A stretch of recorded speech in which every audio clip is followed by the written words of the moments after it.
നമസ്കാരം. മധ്യപ്രദേശിലെ ഗ്വാളിയോർ തെരുവിൽ വൃദ്ധൻ ഭിക്ഷയാചിക്കുന്നത് നല്ല കോഴിക്കോടെയുള്ള ഇംഗ്ലീഷിൽ. ആശ്രമ സ്വാർഗ സദാൻ ASS എന്ന സംഘടന നടത്തിയ അന്വേഷണത്തിൽ ഭിക്ഷക്കാരന്റെ വിദ്യാഭ്യാസ യോഗ്യത കണ്ട് ഞെട്ടി. IIT കാൺപൂരിൽ നിന്നും പഠിച്ചിറങ്ങിയ സുരേന്ദ്ര വസിഷ്ഠ് ആണ് ഭിക്ഷയാചിക്കുന്നതെന്ന് അന്വേഷണത്തിൽ മനസ്സിലായി. 90-കാരനായ ഈ മെക്കാനിക്കൽ എഞ്ചിനീയർ 1969 IIT കാൺപൂരിൽ നിന്നും ഡിഗ്രി കരസ്ഥമാക്കിയതിന് പിന്നാലെ 1972 ലക്നൌവിൽ നിന്ന് LLM പൂർത്തിയാക്കിയിട്ടുണ്ട്.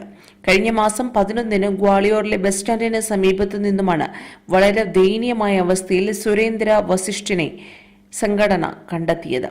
നിലവിൽ സംഘടനയുടെ ആശ്രമത്തിലാണ് ഇദ്ദേഹം ഉള്ളത്. ബന്ധുക്കളുമായി ബന്ധപ്പെടാനുള്ള ശ്രമം നടക്കുകയാണ് ഇപ്പോൾ.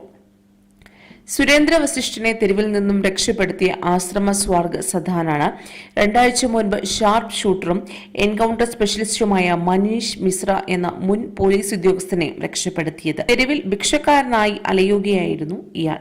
മാനസികാരോഗ്യം നഷ്ടപ്പെട്ട് തെരുവുകളിൽ അലഞ്ഞ ഇദ്ദേഹത്തെ മുൻ സഹപ്രവർത്തകരാണ് തിരിച്ചറിഞ്ഞത്. ഡ്യൂട്ടിക്ക് സ്ഥിരമായി ഹാജരാകാതിരുന്നതിനെ തുടർന്ന് 2006 ഇയാളെ സർവീസിൽ നിന്നും പിരിച്ചുവിട്ടത്. ഇയാൾ ഇപ്പോൾ ആശ്രമ സ്വാർഗ സദാന്റെ സംരക്ഷണയിലാണ് ഉള്ളത്. മാനസികാരോഗ്യം മെച്ചപ്പെടുന്നതിനുള്ള ചികിത്സയിലാണ് മനീഷ് മിശ്ര ഇപ്പോൾ. അതിന് പിന്നാലെയാണ് ഇപ്പോൾ വസിഷ്ഠ് എന്ന ഈ വൃദ്ധനെയും കണ്ടെത്തിയത്. കൂടുതൽ വാർത്തകൾക്കായി ഈ ചാനൽ സബ്സ്ക്രൈബ് ചെയ്യുക.